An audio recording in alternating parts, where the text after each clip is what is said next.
tweeting. Sorry, I'm busy tweeting. Awesome. So, Chris, last season we got to see a different side of Dyson, especially in Brother Faye of the Wolves. We got to learn about Dyson's past, including the fact that he used to have a pretty kick-ass accent. Did you have to do a lot of preparing to bring Dyson back to his warrior days for that episode? Absolutely not. I wake up in the morning looking just like that.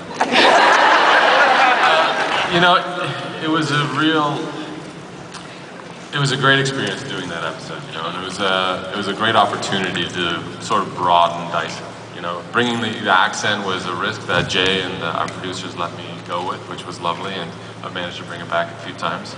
But just whenever we can bring history and different layers to the show, I think that really adds to the depth of what we're doing. And as for preparing, it was just, they gave me sort of free rein, and we just had as much fun as we could.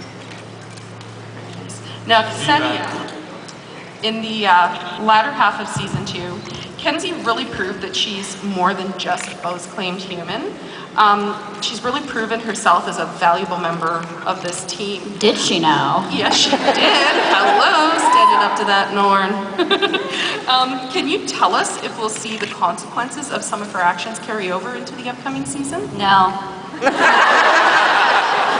I mean, why bother? No, Kenzie would be pretty boring if she didn't have to pay for all her actions. So I think she just gets into a lot of trouble she could never even imagine getting into. So we get pretty crazy. I'm really excited about it. Now, Zoe, poor Lauren went through the emotional ringer this past season. That's mine. Get your hands off it. Sorry. She just seems predestined to have to go through all of these emotional roller coasters. And I think the consensus from fans is we'd really like to see you find true happiness. It's not going to happen. I was going to ask if you'd like to see Lauren find some peace, or is it more fun to play the emotional, angsty stuff? I don't know. I think we see her. There's a few fun moments in this coming season where we might get after hours, Lauren. Yes! I think whenever I'm in bed with Beau, it's after hours, Lauren. Yeah, I mean, it'd be fun. She's pretty, conservative, but I think what's kind of cool about her is that we don't know a lot about her, so there's room to do anything with her. I think she, might rave on the weekends. There's a chance. We've just scratched the surface. That might happen this season. Yeah, we just have. Now, Rick, in Barometric Pressure, we learned about a friskier trick from his earlier days. Would you like to see more of this for your character? Yes. Yes. Thank you, Ksenia. By the way, you can take the bartender out of the dal, but you girls need a drink or anything down there? You dry it all?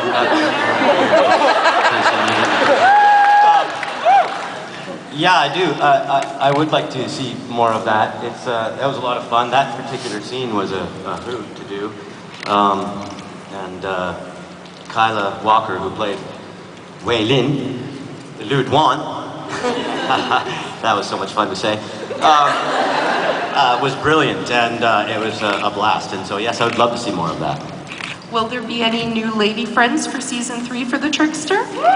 Well, it takes quite the lady to turn Trick's head, but you're gonna see his head turn, possibly.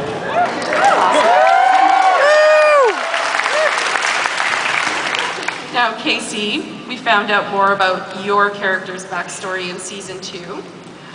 What do you think about Hale's decision to live apart from his family, apart from the wealth and the power, and to be more noble and be an overall do-gooder? Hello? I didn't want to start something and then it wasn't working, so. First of all, I need one of those t-shirts, first of all. That t-shirt right there, that's lighting up. That is crazy. I think it's actually An EQ, right? Sound. Yeah, it's an EQ. That's interesting. Only Chris Holden Reed would know that. Yeah, what was the question? We're so geeking out over What do you think? curious.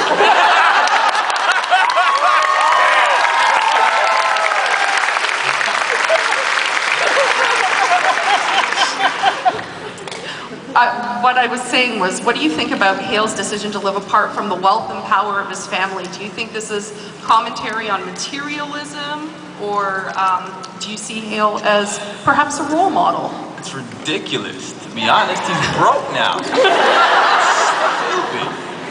Who would want to do that? It's like Prince Harry leaving.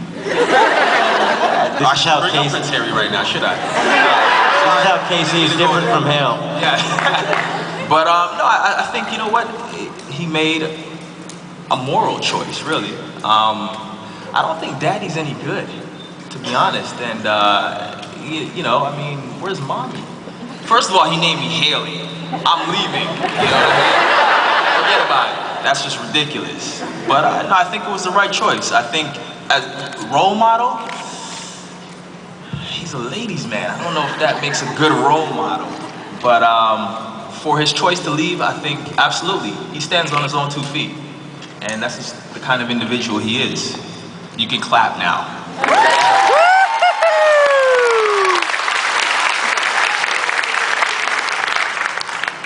Now, Chris, Dyson made a huge sacrifice for Beau at the end of the first season by giving up his love for her to the Norn. And we saw all the repercussions of it throughout season 2. Is there anyone in your life that you would make that kind of a sacrifice for? Me.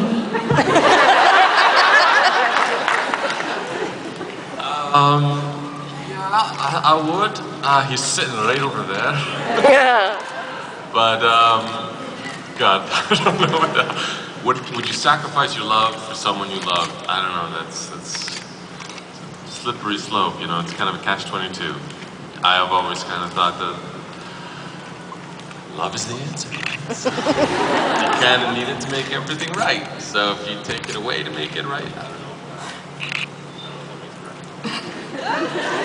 That was very convoluted. Apologize right now. Now, some of you have some pretty awesome powers. Some of you have great human qualities that make up for not having powers. Is there any power in particular that you would like to see that your character doesn't have right now that you'd like to play with at some time?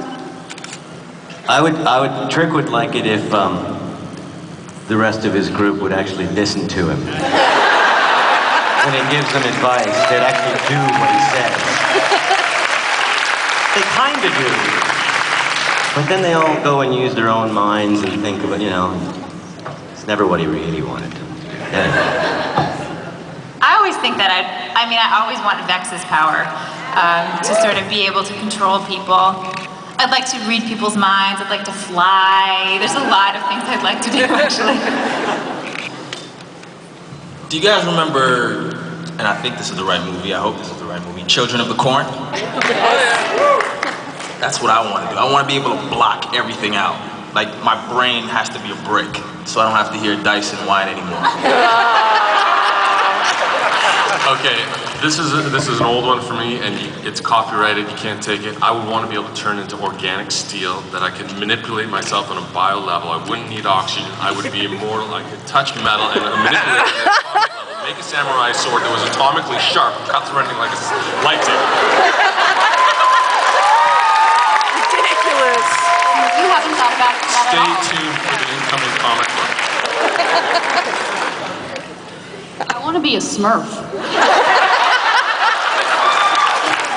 Don't you can't want to beat be a that Smurf answer. like for a day? Yes. I don't want to have any powers. I might want to bake. There was Bakey Smurf or somebody, wasn't there? I want to be that. I want to be a Smurf. I want to read Zoe Palmer's mind. Did I say Bakey Smurf? Zoe. You did. Oh. No, never mind. Moment's passed. Now, I'm always amazed by the gorgeous costumes you guys wear on this show, and I've actually seen a couple of people dressed up as some of your characters. Do each of you have a favorite costume piece? And are any of your costumes particularly difficult to work with? Well, Anna.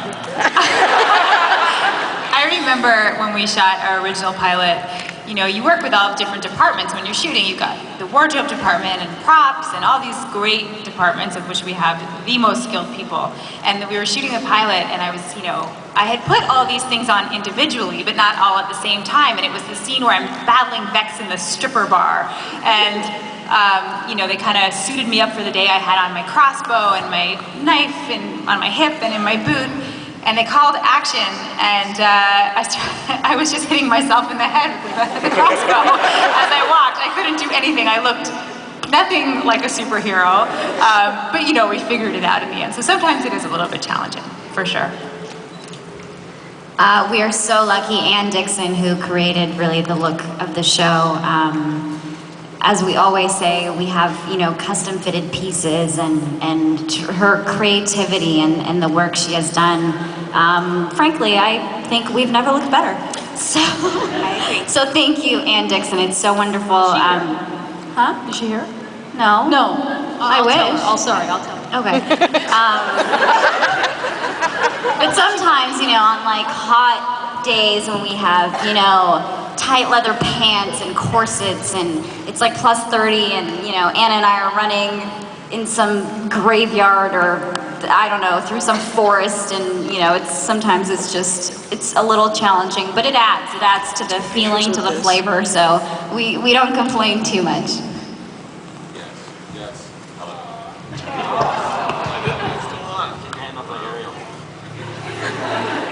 I'm getting so confused. Oh my god, and all I was gonna make a crack about is how sweaty asses add to drama.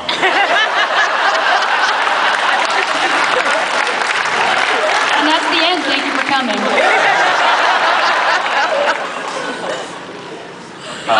What are we talking about? Costumes. Are they hard to work in? I'm a guy, you know. I mean, I believe I speak for all the guys. We're kind of lucky that way. Yeah. I mean, the worst we have to do is take off our clothes, to be honest. I have to worry about fat content and all that jazz, which is joy.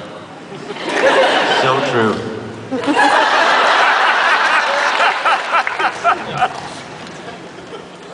Oh yeah. So I was just riveted. I couldn't even. Sweaty ass. Yeah. Over and over. You know, I don't know. I kind of, my lab coat is a huge piece for me. Like, if I'm not wearing it, I feel a little odd. I feel best on the show when I'm in it. I feel like a doctor. But the only scene we're missing, I think, from the show is the scene where all I'm wearing is the lab coat.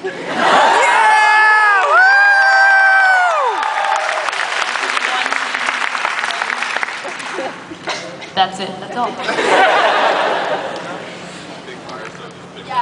Yeah. Are you listening, Jay? He's writing it down. Lab coat, nothing else. All right, he took a note. We're good. Duly noted.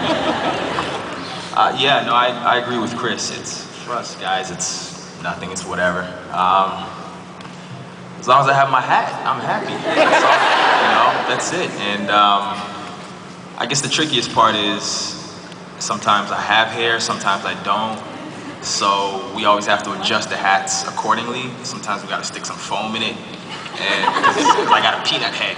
So we have to stick foam in it, and then I grow hair, and then we gotta pull the foam out. It's not inside of his head. Yeah. So that's my biggest issue when it comes to The guys have it so easy. Like, yeah, I have someone to wrangle my boobs to make sure they're even before a take. Don't reveal all our secrets. No, we do some wrangling. We definitely.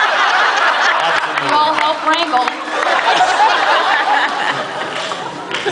Yeah, my leather pants in 213 barometrics pressure, they were warm. Required some wrangling. It required some wrangling, but they are an awesome pair of pants.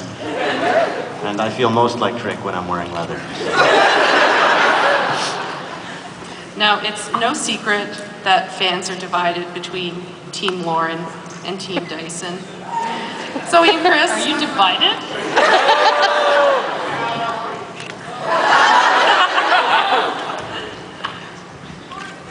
What's it like to compete with each other for Beau's affection?